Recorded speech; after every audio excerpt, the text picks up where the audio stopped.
Hi friends, പുതിയൊരു വീഡിയോയിലേക്ക് സ്വാഗതം. ഞാൻ Ashkar Malabar. Welcome to my channel. ജഡ്ഡി എടുക്കാനുണ്ട്. ജഡ്ഡി എന്താ നിങ്ങൾ ജഡ്ഡി കച്ചവടം തുടങ്ങിയെന്ന് കേൾക്കുന്നുണ്ടാവില്ലേ? ജഡ്ഡി കച്ചവടം തുടങ്ങിയതല്ല, ജൂത ജഡ്ഡി വിഭാഗമാണ്. പക്ഷെ ജൂത ജഡ്ഡിയും കൊണ്ടുള്ള പ്രശ്നങ്ങളാണ് ഇപ്പൊ സോഷ്യൽ മീഡിയയിൽ. നമ്മുടെ ഒരു യൂട്യൂബർ ഉണ്ടല്ലോ, മാഹിൻ ജെറുസലേമിലൊക്കെ പോയി, ഇസ്രായേലിലൊക്കെ പോയി, അവിടുത്തെ ചില കാര്യങ്ങളൊക്കെ അവന്റെ വീഡിയോയിലൂടെ കാണിക്കണ്ടായി. ആ കാണിക്കണ്ടായിരുന്ന സമയത്ത് അവിടുത്തെ മാർക്കറ്റുകളിൽ ജഡ്ഡി വിൽക്കുന്നുണ്ട് ജൂതന്മാർക്ക് വേണ്ടിയില്ല. അതില് പല കാര്യങ്ങളും എഴുതിയിട്ടുള്ള ജഡ്ഡി എഴുതിയിട്ടുണ്ട്. അതില് ആ ജഡ്ഡിയുടെ പേരിൽ കുറെ പ്രശ്നങ്ങളൊക്കെ നടന്നു. അത് ഏറ്റവും കൂടുതൽ ജഡ്ഡി വിവാദം ഉണ്ടാക്കിയത് മലയാളികൾ തന്നെയാണ് കേട്ടോ. മലയാളി യൂട്യൂബേഴ്സാണ് ജഡ്ഡി വിവാദം ഉണ്ടാക്കിയത്. എന്താണ് ഒരു ജഡ്ഡി കൊണ്ട് ഇവർക്ക് ഇത്ര വലിയൊരു പ്രശ്നം എന്ന് വെച്ചാൽ നമുക്കറിയില്ല. നമ്മള് ഇന്നർവെയർ ആയിട്ട് ഉപയോഗിക്കുന്ന അടിവസ്ത്രമായിട്ടുള്ള ഒരു സാധനമാണ് ജഡ്ഡി. അതിന്റെ മേലെ ഇനിയിപ്പോ എന്തെങ്കിലും എഴുതി കഴിഞ്ഞാലും അത് മാറി കാണിച്ചു കൊടുത്താലല്ലേ ആളുകൾ കാണുള്ളൂ. അല്ലാതെ ഇപ്പൊ നമ്മൾ മറ്റൊരാളുടെ മുണ്ട് നോക്കിയിട്ട് ഈ ജഡ്ഡിമ എന്താ എഴുതിയിരിക്കുന്നത് നമ്മൾ നോക്കില്ലല്ലോ. പിന്നെ എന്തിനാണ് ഇങ്ങനെ ജഡ്ഡി വിവാദം ഉണ്ടാക്കുന്നത് വെച്ച് കഴിഞ്ഞാൽ നമുക്കറിയില്ല. ജഡ്ഡി ഒന്നല്ല അവിടെ പ്രശ്നം.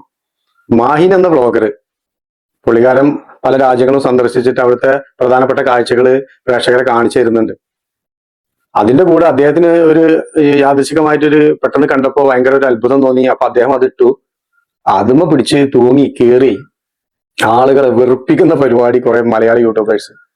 അതിൽ ഏറ്റവും കൂടുതൽ എടുത്തു പറയേണ്ടത് നമ്മളെ ജെറുസലേമിലുള്ള റീന ഫ്രാൻസിസ്. ഇങ്ങനെ ഒരു വർഗീയത പറഞ്ഞ് നടക്കുന്ന ആള് ഞാൻ എന്റെ ജീവിതത്തിൽ കണ്ടിട്ടില്ല കേട്ടോ. ഇത്രയേറെ മലീനസമായ രീതിയിൽ ജനങ്ങളെ തമ്മിലടിപ്പിക്കാൻ വേണ്ടിയിട്ട് വർഗീയത പറഞ്ഞ് കഷ്ടം. ഒന്നാമത് സ്ത്രീയുടെ വീഡിയോസ് ഞാൻ കാണാറില്ല. ഇതുപോലത്തെ പ്രശ്നങ്ങൾ ഉണ്ടായപ്പോൾ മാത്രം പോയിട്ട് ഒന്ന് നോക്കിയതാണ്. എന്തെങ്കിലും നമുക്കൊന്ന് അതിന് കിട്ടുമോ നോക്കുമ്പോൾ എന്തെങ്കിലും അല്ല, മൊത്തം നമുക്ക് എടുത്താലും പിന്നെ എന്താ പറയാ, നഷ്ടം പറ്റില്ല. അത്ര തെറിയാണ് ആ സ്ത്രീ പറയുന്നത്. പല ആളുകളുടെയും കമന്റ് കണ്ടു. കൊതം ചേച്ചി, കൊതം റീന. എന്താ ഈ കൊതം എന്ന് പറയുന്നത് വിചാരിച്ചിട്ട് ഞാനൊന്ന് പോയിട്ട് വീഡിയോസ് കണ്ടുപോകുമ്പോ ഫുള്ള് പുള്ളിക്കാരത്തിന്റെ വായിന്ന് വരുന്ന വാക്കുകൾ കൊതാണ്. ഈ കൊതം എന്ന് പറഞ്ഞു കഴിഞ്ഞാല് ഞാൻ മനസ്സിലാക്കുന്നത് നമ്മുടെ ബാക്ക് സൈഡ് ഉള്ള ആ ഒരു സംഭവമാണ് കേട്ടോ. അതന്നെ ആവുമെന്ന് വിചാരിക്കുന്നത്. ഇനി എന്റെ ധാരണ തെറ്റാണെന്ന് അറിയില്ല. ഇതിന് ഇത്രക്ക് ബിൽഡപ്പ് കൊടുത്തിട്ട് സംസാരിക്കേണ്ട ആവശ്യമുണ്ടാ? പുള്ളിക്കാരത്തി അതൊരു തെറിവാക്കായിട്ടാണ് ഉപയോഗിക്കാണ് ഒരുപാട് ആളുകൾ ഇഷ്ടപ്പെടുന്നത്. പുള്ളിക്കാരത്തി അതൊരു കൊതം അമ്മയുടെ അപ്പന്റെ ഭയങ്കര മുസ്ലിം വിരോധം.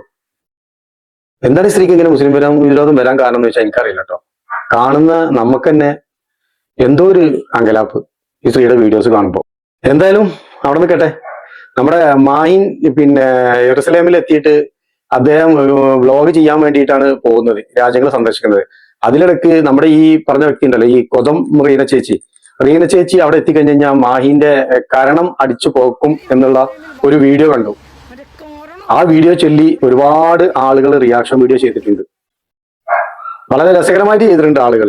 ആ പുള്ളിക്കാരത്തിനെ തേച്ച് ഒട്ടിച്ചിട്ടുണ്ട്. ഇനി അവിടുന്ന് നീച്ചു വരില്ല തോന്നുന്നു. പക്ഷെ പുള്ളിക്കാരത്തിയുടെ ഒരു ആർജവം വെച്ചിട്ട്, ഒരു എനർജി വെച്ചിട്ട് എന്തെങ്കിലും ഉണ്ടായി കഴിഞ്ഞാലും ഇല്ലല്ല. അതാണ് ആ സ്ത്രീയുടെ ക്യാരക്ടർ. മാഹി എന്ന് പറഞ്ഞ വ്യക്തി ഒരു മുസ്ലിം ആയതുകൊണ്ടാണോ എന്ന് അറിയില്ല, അദ്ദേഹത്തോട് ഭയങ്കര വൈരാഗ്യമാണ്. അവന്റെ രണ്ട് കരണവും അടിച്ച് പൊളിക്കുന്ന പറഞ്ഞത്. ഈ വീഡിയോ കണ്ട് മാഹിൻ അവിടെ എത്തി, ജെറുസലേമിലെത്തി. അവിടുത്തെ വിലാപ മതിൽ എന്ന് പറയുന്ന ഒരു ഭാഗം ഉണ്ട് എന്ന് പറയുന്നുണ്ട്. നമ്മൾ പോയിട്ടില്ല, അതുകൊണ്ട് നമുക്കറിയില്ല. അവിടെ എത്തിയിട്ട് അദ്ദേഹം ഒരു ഷോർട്ട് വീഡിയോ ചെയ്തു. ചേച്ചി വരികയാണെങ്കിൽ വന്നോളൂ, ഞാൻ ഇവിടെ തന്നെ ഉണ്ട്. ചേച്ചിക്ക് വേണ്ടി 2-3 മണിക്കൂർ ഞാൻ ഇവിടെ വെയിറ്റ് ചെയ്ത് നിൽക്കാം. ചേച്ചിക്ക് വേണ്ടി ഞാൻ എന്റെ 2 കരണവും മാറ്റി വെച്ചിരിക്കുകയാണ് എന്നൊക്കെ പറഞ്ഞിട്ട് പുള്ളിക്കാരത്തി തന്നില്ല. ധൈര്യമില്ല. ഈ സോഷ്യൽ മീഡിയയിൽ വന്നിട്ട് ലൈവ് ഇട്ടിട്ട് വെല്ലുവിളിക്കാനേ പറ്റുള്ളൂ. അതിനെ സപ്പോർട്ട് ചെയ്യാൻ കുറെ അവരെ ആരാധകന്മാരും ആരാധികമാരൊക്കെ ഉണ്ട്. ആ ചെക്കന്റെ കയ്യിലൊന്നും പോയി പെടണ്ട. പപ്പടം പൊടിച്ച പോലെ ആവും നമ്മള്. ഭക്ഷണം കഴിക്കുമ്പോ പപ്പടം ആരും അങ്ങനെ കഴിക്കില്ലല്ലോ, പൊടിച്ചിട്ടല്ലേ കഴിക്കുക. നല്ല ആരോഗ്യമുള്ള ഒരു പയ്യനാ, ചെറുപ്പം പ്രായം 10-25 വയസ്സായിട്ടുള്ള പയ്യന്. ഒന്ന് റീനെ, ആ പയ്യന്റെ കണ്ണിന്റെ മുമ്പിലൊന്നും പോയി പെടണ്ട കേട്ടോ. നിന്റെ പൊടി പോലും ഇല്ല കണ്ടുപിടിക്കാൻ, പണ്ട് അനിക്സ്പ്ലേന്റെ പരസ്യം പോലെ ആവും. അപ്പൊ അതുകൊണ്ട് ആ മാറ്റർ നടക്കട്ടെ. ഈ മാഹിൻ എന്ന് പറഞ്ഞ വ്യക്തി ഈ ജൂതന്മാരുടെ ജഡ്ഡി കാണിച്ചിട്ട് ഒരു വിവാദം ഉണ്ടാകുമ്പോ അദ്ദേഹം അതിന്റെ കുറച്ച് എക്സ്പ്ലനേഷൻ, ന്യായീകരണവുമായി വന്നിട്ടുണ്ട്. ആ വീഡിയോസ് നമുക്കൊന്ന് കാണാം. കുറച്ച് ഭാഗങ്ങൾ ഞാൻ അവിടെ പ്ലേ ചെയ്യാം. എന്തുകൊണ്ടാണ് അത് ഇടാനുണ്ടായ കാരണം എന്നൊക്കെ അദ്ദേഹം പറയുന്നുണ്ട്. ജസ്റ്റ് അതൊന്ന് കണ്ടോക്കൂ, നമുക്കൊന്ന് കാണാം. ആക്ച്വലി കുറെ ദിവസമായിട്ട് വീഡിയോ ഒന്നും ചെയ്യുന്നില്ല. ഒരു ശേഷി എന്നെ കർണത്തടിക്കും എന്നൊക്കെ പറഞ്ഞ് സുഡാപ്പിയാണ്, തീവ്രവാദിയാണ് എന്നുള്ളതിനകത്ത് ഒരു മാറ്റവുമില്ല. എരുസലേമിൽ വന്നു കഴിഞ്ഞാൽ മറ്റേ കൊറോണ അടിച്ച് മറ്റേ പൊളിക്കണം എന്നുള്ളത് എൻ്റെ ഒരു മോഹമാണ്. പിന്നത്തെ കാര്യം ഞാൻ പിന്നെ എന്ത് വന്നാലും ഞാൻ നോക്കിക്കോളാം. വിദ്വേഷപരമായിട്ട് ആ ചേച്ചി പറഞ്ഞപ്പോൾ ഞാൻ പറഞ്ഞു. അപ്പൊ എന്നിട്ടും എന്റെ കുടുംബത്തിൽ നിന്ന് പല ആളുകളും വിളിച്ച് നീ എന്തിനാണ് അങ്ങനെ പറയാനൊക്കെ പോകുന്നത്, അവര് പറയട്ടെ, നീ എന്തിനാണ് ഇതൊക്കെ മൈൻഡ് ചെയ്യാൻ പോകുന്നത്, ഈവൻ അവരെ അത് വലിയ രീതിയിൽ വിഷമിക്കുന്നുണ്ടെങ്കിൽ അപ്പൊ ഞാൻ അത് പറഞ്ഞു. പക്ഷെ എന്നിരുന്നാലും ഈ വീഡിയോ ഞാൻ ചെയ്യുന്നതെന്ന് പറയുമ്പോൾ പല ആളുകളുടെ കുറച്ച് മിസ്അണ്ടർസ്റ്റാൻഡിങ്ങുകൾ, കുറച്ച് പോയിന്റുകൾ ക്ലിയർ ചെയ്യാൻ വേണ്ടി മാത്രമാണ്. അല്ലാതെ പല ആളുകളും എന്നെ കുറിച്ച് പറഞ്ഞത് അവരെ തിരിച്ചു പറഞ്ഞ് റോസ്റ്റ് ചെയ്യാനോ അങ്ങനത്തെ ഉള്ള ഒരു രീതിയിലല്ല. ഇനി ഈ ഒരു വീഡിയോ കൂടി ഞാൻ ഇങ്ങനെയുള്ള കാര്യങ്ങൾ നിർത്തുവാണ്. ഇനി എന്റെ യാത്രയുടെ ബാക്കി വീഡിയോ. നമ്മുടെ മാഹിന്റെ യൂട്യൂബ് ചാനലിന്റെ പേര് ഹിച്ചിങ് നൊമാഡ് എന്നാണ് കേട്ടോ. അപ്പോ അറിയാത്തവരുണ്ടെന്നുണ്ടെങ്കിൽ ജസ്റ്റ് ഒന്ന് പോയി കണ്ടു കഴിഞ്ഞാൽ ഫുൾ വീഡിയോസ് നിങ്ങൾക്ക് അതിൽ കാണാൻ കഴിയും. ഫുൾ വീഡിയോസ് എനിക്കിവിടെ അങ്ങനെ പ്രസന്റ് ചെയ്യാൻ പറ്റില്ല, കോപ്പിറൈറ്റ് ഇഷ്യൂസും കാര്യങ്ങളൊക്കെ വരും. അതുകൊണ്ട് ചെറിയ ചെറിയ കഷ്ടങ്ങളായിട്ടാണ് എനിക്കിതിൽ ചേർക്കാൻ പറ്റുള്ളൂ.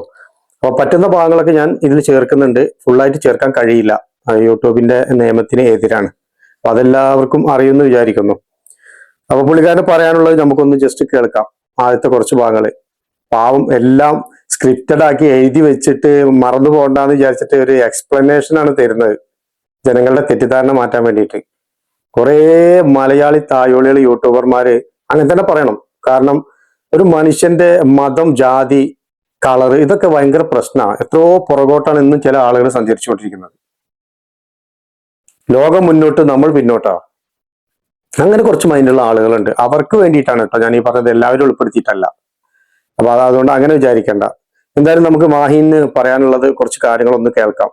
ഓക്കെ, അപ്പോ ഞാൻ കുറച്ച് പോയിന്റുകൾ എഴുതി വെച്ചിരിക്കുകയാണ് കേട്ടോ. ഓക്കെ, മാഹി സുഡാപ്പി തീവ്രവാദി, ഈ വാക്കുകളൊക്കെയാണ് പല ആളുകളും ഇപ്പൊ എന്നെ അഭിസംബോധന ചെയ്യാനായിട്ട് ഉപയോഗിക്കുന്നത്. അതിൽ ചില ആളുകൾ അത് അഭിസംബോധന ചെയ്യുന്നതിന്റെ കാരണം ഞാൻ മനസ്സിലാക്കിയത് അവർ എന്നെ മിസ്അണ്ടർസ്റ്റാൻഡ് ചെയ്തിരിക്കുന്നു എന്നുള്ള കാരണത്തിലാണ്. ചില ആളുകൾ എന്താ പറയാ, എങ്ങനെയെങ്കിലും ഇങ്ങനെ വർഗീയപരമായിട്ട് സംസാരിക്കാൻ വേണ്ടി പല ആളുകളും പറയുന്നതാണ്. പക്ഷെ ഞാൻ മനസ്സിലാക്കിയപ്പോൾ പല ആളുകളും അവരെന്നെ ഇഷ്ടപ്പെടുന്നുണ്ട്, മുമ്പ് കാലങ്ങളിൽ ഇഷ്ടപ്പെട്ടിരുന്നു. പക്ഷെ പിന്നീട് നടത്തിയ അഫ്ഗാനിലെ എൻ്റെ കുറച്ച് എന്താ പറയാ സംസാരം, അല്ലെങ്കിൽ പലസ്തീനിന് വേണ്ടി സംസാരിച്ച കാര്യങ്ങൾ കൊണ്ട് പല ആളുകളും എന്നെ തീവ്രവാദിയായിട്ട് കണക്കാക്കുന്നു. അത് എന്തുകൊണ്ടാണെന്ന് പറഞ്ഞാൽ എനിക്ക് തോന്നുന്നത് അവർ ഈ കാര്യങ്ങളൊന്നും കൂടുതൽ മനസ്സിലാക്കിയിട്ടില്ല. അപ്പൊ അവിടുത്തെ കാര്യങ്ങൾ അറിയാത്തത് കൊണ്ട് ഞാൻ എന്റെ സ്റ്റേറ്റ്മെന്റുകളിലൂടെ അവരെന്നെ തെറ്റായിട്ട് ചിത്രീകരിച്ചു, അവരെന്നെ തെറ്റായിട്ട് കാണുന്നു എന്ന് മാത്രമാണ് എനിക്ക് തോന്നിയത്. അതുപോലെ അഫ്ഗാനിസ്ഥാനിലും ചെന്ന് കഴിഞ്ഞിട്ട് അഫ്ഗാനിസ്ഥാനിലെ അവിടുത്തെ സാധാരണ ജനങ്ങൾക്ക് അല്ലെങ്കിൽ അവിടുത്തെ മറ്റ് ഉദ്യോഗസ്ഥർക്ക് ഇന്ത്യയോടുള്ള കാഴ്ചപ്പാട് എന്താണെന്ന് വളരെ വ്യക്തമായി പറഞ്ഞു തന്നിരുന്നു. അത് തന്നെയാണ് ഇവിടെ നിന്ന്, ഇന്ത്യയിൽ നിന്ന് പോയിട്ടുള്ള മറ്റ് മതസ്ഥരായിട്ടുള്ള യൂട്യൂബേഴ്സും പറഞ്ഞിട്ടുള്ളത്. അതൊന്നും വ്യത്യാസമൊന്നുമില്ല. അപ്പോൾ പറയുന്നത് മാഹീനാകുമ്പോൾ ആ മാഹീനെ ഒരു വർഗീയ ചേരിയിൽ നിർത്തിക്കൊണ്ട് മുസ്ലിങ്ങൾ മുഴുവൻ വർഗീയവാദികളാണ് കേട്ടോ. പുള്ളി പറയുന്നുണ്ടോ, മുസ്ലിം, അതായത് മാഹീന ആയതുകൊണ്ടാണ്, മുസ്ലിം എന്നുള്ള നാമധാരി ആയതുകൊണ്ടാണ് മാഹീനെ മറ്റൊരു സെക്ഷനിലേക്ക് മാറ്റി നിർത്തപ്പെടുന്നത്. അതായത് ഉള്ളിൽ തിളച്ചു മറിയുന്ന വിഷം, മുസ്ലിം വിരോധം. അതിന്റെ പേരാണ് പ്രശ്നം. മാഹി എന്ന് പറയുന്ന ആ ഒരു പേരുണ്ടല്ലോ, അതാണ് പ്രശ്നം. അവിടെ മാഹീനല്ല, അവിടെ വേറെ ഏതെങ്കിലും നാമധാരിയാണ് എത്ര ഏറെ പ്രശ്നങ്ങൾ ഉണ്ടാവില്ല. ബാക്കിയൂടെ കേൾക്കാം. അപ്പൊ തുടങ്ങാം. ഈ വിഷയം തുടങ്ങിയത് ജൂതചട്ടി എന്ന് പറയുന്ന ഒരു സംഭവമാണ്. അതായത് ഞാൻ ഇസ്രായേലിലെ തെല്ലവീവിലെ മാർക്കറ്റിൽ ഇങ്ങനെ നടക്കുമ്പോൾ പെട്ടെന്ന് ഒരു മാർക്കറ്റിൽ ധാരാളം ഇങ്ങനെ ജട്ടികൾ അടുക്കി വെച്ചിരിക്കുന്നു. അതിൽ I love Jewish boys, I love Jewish girls, I love juice എന്നൊക്കെ എഴുതി വെച്ചിരിക്കുന്ന ജട്ടികൾ. അതായത് ഞാൻ ജൂവിനെ പ്രണയിക്കുന്നു, ഞാൻ ജൂത പെണ്ണിനെ പ്രണയിക്കുന്നു, ഞാൻ യഹൂദ ആണിനെ പ്രണയിക്കുന്നു എന്ന് എഴുതിയ, ഇംഗ്ലീഷിൽ എഴുതിയ ചട്ടികളാക്കുന്നു. അപ്പൊ ഞാൻ അത് സ്വാഭാവികമായിട്ടും അത് വീഡിയോ എടുത്തു, അതെല്ലാം കാണിച്ചിരുന്നു. അപ്പൊ എന്നിട്ട് ഒരു പ്രാവശ്യം ഞാൻ എന്താ പറയാ തംബ്നെയില് ആ പിക്ചർ എടുത്തിട്ട് ജൂതചട്ടി എന്ന് മെൻഷൻ ചെയ്ത് ഞാൻ എന്താ പറയാ അതിലിട്ടു. പിന്നീട് പല ആളുകളും എന്താ പറയാ സോഷ്യൽ മീഡിയ ബുള്ളിങ് ആയിട്ട്, ഒരു ചേട്ടനാണ് ആക്ച്വലി ആദ്യം തുടങ്ങിയത്, ഇസ്രായേലിൽ ജോലി ചെയ്യുന്ന ഒരു ചേട്ടൻ, അങ്ങനെ ധാരാളം ബുള്ളിങ് ആയി. പിന്നീട് ഞാൻ മെന്റലി അഫക്റ്റ് ആയതുകൊണ്ട് പിന്നീട് ഞാൻ കുറെ ദിവസത്തേക്ക് ഓൺലൈനിൽ നിന്ന് മാറി നിന്നപ്പോഴാണ് അപ്പോൾ ഒരു ന്യൂസ് വന്നത്. മലയാളി ബ്ലോഗർ മാഹിനെ കാണാനില്ല. പലസ്തീൻ അനുകൂല നിലപാടെടുത്തിരുന്ന മാഹിനെ അവസാനമായി കണ്ടത് ഇസ്രായേലിൽ നിന്നാണ് റിപ്പോർട്ടുകൾ. വിവിധ രാജ്യങ്ങളിലൂടെയുള്ള സാഹസിക യാത്രകളിലൂടെ ശ്രദ്ധേയനായ വ്യക്തിയായിരുന്നു തിരുവനന്തപുരം നെടുമങ്ങാട് സ്വദേശി. അതൊക്കെ പ്രശ്നമാണ്. ജൂതചട്ടിയിൽ എഴുതാൻ പാടില്ല. ജൂതന്മാര് കഴിക്കുന്ന ചെട്ടിയുടെ പേര് അതല്ലാതെ തോന്നുന്നു.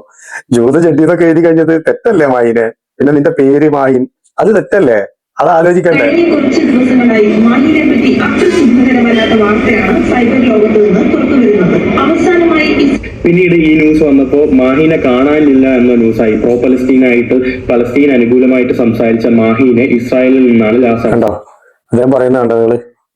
പുള്ളിക്കാരന് അങ്ങനെ ഒരു സംഭവം മലയാളി യൂട്യൂബേഴ്സിന്റെ ഇടയിൽ നിന്നും അങ്ങനെ ഒരു കമന്റ് കിട്ടിയപ്പോ അദ്ദേഹത്തിന് അത് മാനസികമായിട്ട് ഭയങ്കര ഇറിറ്റേഷൻ ഉണ്ടാക്കി ഫീലായി. അപ്പൊ അത് കാരണം വീഡിയോസ് ഒന്നും ചെയ്യാനുള്ള മൂഡ് ഉണ്ടായിരുന്നില്ല. അത് കാരണം ഒരു 6-7 ദിവസത്തോളം ആ ഭാഗത്ത് മൈൻഡേ കൊടുത്തില്ല. അപ്പോഴാണ് ന്യൂസ് വന്നത്. പ്രസിദ്ധനായിട്ടുള്ള രോഗം ചുറ്റുന്ന യൂട്യൂബർ ആയിട്ടുള്ള മാഹിനെ കാണാനില്ല എന്നൊക്കെ പറഞ്ഞിട്ടൊരു ന്യൂസ് നമ്മൾ കണ്ടല്ലോ. അത് ആ സമയത്ത് വന്നതാ. പുള്ളി ആകെ ഡെസ്പായി മാനസികമായിട്ട് തകർന്ന് വീഡിയോ ചെയ്യാൻ മൂടില്ലാതെ നിൽക്കുകയായിരുന്നു. കാരണം നമ്മളെ 2 കൈ നീട്ടി സ്വീകരിക്കേണ്ട മലയാളികൾ, ഇന്ത്യകൾ, അങ്ങനെ തന്നെ പറയട്ടെ, അവരാണ് ഏറ്റവും കൂടുതൽ. അതങ്ങനെയാണല്ലോ. നമ്മൾ ഗൾഫിലൊക്കെ ചെന്ന് കഴിഞ്ഞാൽ നിങ്ങൾക്ക് അറിയില്ല, ഗൾഫിലുള്ള ആളുകൾക്ക് അറിയാം, വർഷങ്ങളായിട്ട് ജോലി ചെയ്യുന്ന ആളുകൾ ഉണ്ടാവും അവിടെ. അവർ എവിടെ എത്തിയിട്ടുണ്ടാവില്ല. അവർക്ക് കമ്പനി കൊടുത്ത പണി അതങ്ങനെ ചെയ്തു പോകുന്നു, ആ ശമ്പളം മാസം വരുന്നു, അത് വാങ്ങുന്നു എന്നല്ലാതെ അതിൽ കഴിഞ്ഞ് അവർക്കൊരു കൂടുതൽ ഒരു പ്രോഗ്രസിംഗ് ഒന്നും ഉണ്ടായിട്ടുണ്ടാവില്ല ജീവിതത്തിൽ. പക്ഷെ 2 ദിവസം മുമ്പേ, ഒരാഴ്ച മുമ്പേ കയറി വന്ന ഒരുത്തൻ ഇവരുടെ നേതാവായി ഇല്ലെങ്കിൽ സൂപ്പർവൈസർ ആയിട്ട് ജോലിക്ക് വന്നു കഴിഞ്ഞാൽ ഇനി ഇല്ലാത്ത കുരുപൊട്ടലില്ല. അത് ഗൾഫിൽ നിന്നല്ല, എല്ലായിടത്തും അങ്ങനെ തന്നെ. ഇവിടെ നമ്മുടെ നാട്ടിലും അങ്ങനെയൊക്കെ തന്നെ. ഒരു കുറച്ച് എന്തെങ്കിലും കുറച്ച് കൂടുതലുള്ള ഒരാളാണ് വെച്ചാൽ അത് മറ്റുള്ളവർക്ക് പറ്റില്ല. ഇന്നേക്കാളും മീത അവനോ എന്നുള്ളൊരു ധാരണ. അപ്പൊ അത് മായിന്റെ ജീവിതത്തിൽ മായിനും ആ ഒരു പ്രശ്നം വന്നു എന്നാണ് പറയുന്നത്. അപ്പോ ബാക്കി കേൾക്കാം. കാണാത്തത്. അങ്ങനെ പിന്നീട് എന്റെ വാപ്പായൊക്കെ വിളിച്ച് പറഞ്ഞു. അങ്ങനെ ലാസ്റ്റ് ഞാൻ അതിന് വേണ്ടി ഒരു സ്റ്റേറ്റ്മെന്റ് ഇട്ടു. ഞാൻ എന്തുകൊണ്ടാണ് ഞാൻ ഇത്രയും ദിവസം വീഡിയോ ഇടാത്തതിന്റെ പ്രധാന കാരണം എന്ന് പറയുമ്പോൾ, ഞാനൊരു രാജ്യത്ത് വന്നു, ആ രാജ്യത്തെ മലയാളികൾ തന്നെ എന്നെ കൊത്തിയിട്ട്, എല്ലാവരും അല്ല, അതിലൊരു ചേട്ടൻ എന്നെ കൊത്തിയിട്ട് ആവശ്യമില്ലാത്ത കുറെ കാര്യങ്ങളൊക്കെ പറഞ്ഞു. ആ ചേട്ടൻ മുസൽമാൻ എന്നൊക്കെ പറഞ്ഞു, അവൻ തീവ്രവാദിയാണെന്നൊക്കെ പറഞ്ഞപ്പോൾ എനിക്ക് എന്തോ ഭയങ്കര മാനസികമായിട്ട് അത് അഫക്ട് ചെയ്തു. ഞാനൊരു രാജ്യത്ത് വന്നപ്പോൾ അവിടുത്തെ മലയാളികൾ, എന്നെ സ്വീകരിക്കേണ്ട മലയാളികളായിട്ടുള്ളവരെ എന്നെ കുറിച്ച് ഇങ്ങനെയൊക്കെ പറഞ്ഞു. ഓക്കെ, അവർക്ക് പറയാം, എന്നെ പേഴ്സണലി വിളിച്ച് പറയാമായിരുന്നു. അപ്പോൾ എനിക്ക് പെട്ടെന്ന് അത് മെന്റലി അഫക്റ്റ് ആയി. അങ്ങനെയാണ് ഞാൻ പിന്നെ ഓഫ്ലൈനിൽ പോയത്. പിന്നീട് ഞാൻ എന്റെ സ്റ്റേറ്റ്മെന്റ്, എന്തുകൊണ്ടാണ് ഞാൻ ആ സ്റ്റേറ്റ്മെന്റ് ഇത്രയും ദിവസം ഓഫ്ലൈൻ ആയത് എന്നൊക്കെ ഞാൻ വീഡിയോയിൽ പങ്കുവച്ചു. ഓക്കെ, അപ്പൊ ഞാൻ ഇപ്പൊ ഈ വീഡിയോ ഞാൻ എന്തുകൊണ്ടാണ് ഞാൻ ചെയ്യുന്നതെന്ന് പറയുമ്പോൾ, നിങ്ങൾക്കുള്ള കുറച്ച് മിസ്അണ്ടർസ്റ്റാൻഡിങ് മാറ്റാനാണ്. അതായത് ഒരു കാരണം, ഞാൻ കുറച്ച് ദിവസങ്ങൾക്ക് മുന്നേ, 2 ദിവസങ്ങൾക്ക് മുന്നേ, അതായത് മലയാളിയായിട്ടുള്ള ഒരു യൂട്യൂബറാണ് ഫസ്റ്റ് തന്നെ അദ്ദേഹത്തിന് ഗിഫ്റ്റ് കൊടുത്തത്. നല്ല ഗിഫ്റ്റ് അല്ല കേട്ടോ, നെഗറ്റീവായിട്ട്, അതായത് മോട്ടിവേഷൻ കൊടുത്തിട്ടല്ല, ഡിമോട്ടിവേറ്റ് ചെയ്തിരിക്കുകയാണ് ആളെ. അപ്പൊ അതിൽ തന്നെ പുള്ളി ആകെ തകർന്നു. നമ്മുടെ മറ്റൊരു രാജ്യത്ത് പോകുമ്പോൾ പ്രതീക്ഷിക്കുന്നത് എന്താ? നമ്മൾ ഇഷ്ടപ്പെടുന്ന 8 ലക്ഷത്തിന്റെ മീതെ സബ്സ്ക്രൈബർ ഉണ്ട് ഈ മാഹിന്. അപ്പൊ ഒത്തിരി ആളുകൾ അദ്ദേഹത്തിന്റെ വീഡിയോ കാണുന്നുണ്ട്, അദ്ദേഹത്തിന് ഇഷ്ടപ്പെടുന്നതുകൊണ്ടാണല്ലോ അത്രയും സബ് ഉണ്ടാവുന്നത്. 1000 സബ് തന്നെ ആവാൻ ഇവിടെ കിടന്ന് ഒരുപാട് ആൾക്കാർ കിടന്ന് കെട്ടിമറിയാം. 1000 സബും ഒരു 4000 വാച്ച് അവർ ആവാൻ. ആ സമയത്താണ് 8 ലക്ഷം പിന്നെ സബ്സ്ക്രൈബർ ഉള്ള ഒരു യൂട്യൂബറാണ് അദ്ദേഹം. അപ്പൊ ഒത്തിരി ആരാധകരുണ്ടാവാം. ഞാനും ഈ അടുത്തായിട്ടാണ് ഈ മായിന്റെ വ്ളോഗുകളൊക്കെ കാണാൻ തുടങ്ങിയത് കേട്ടോ, സത്യം പറയാലോ. അപ്പോ ഇതാണ് മനുഷ്യന്റെ അവസ്ഥ എന്നാ പറഞ്ഞത്. ഇങ്ങനെ കിടന്ന് തളർത്തുക. മനുഷ്യൻ ജാതിയും മതവും പറഞ്ഞ് ഇനി എങ്ങോട്ടായി പോകുന്ന മനസ്സിലാവാത്തത്. ഇത്രയൊരു വൃത്തികെട്ട മൈൻഡ്, പ്രത്യേകിച്ച് നമ്മുടെ നാട്ടിലെ ഇന്ത്യയിൽ. അയ്യോ, പരിശുദ്ധവും പരിപാവനവുമായ മക്കയും മദീനയും ഒക്കെ യാത്ര ചെയ്യുമ്പോൾ ഒരുപക്ഷെ തെരുവോരങ്ങളിൽ ഒരുപാട് കടകളിൽ ചിലപ്പോൾ ഷഡ്ഡിയും മുണ്ടും ഒക്കെ ഉണ്ടാവാം. എന്തേ മക്കയിലെയും മദീനയിലെയും ഷഡ്ഡി എന്ന് പറഞ്ഞുകൊണ്ട് വീഡിയോ ചെയ്തില്ല? അതോ അവിടെ പോയിട്ടില്ല?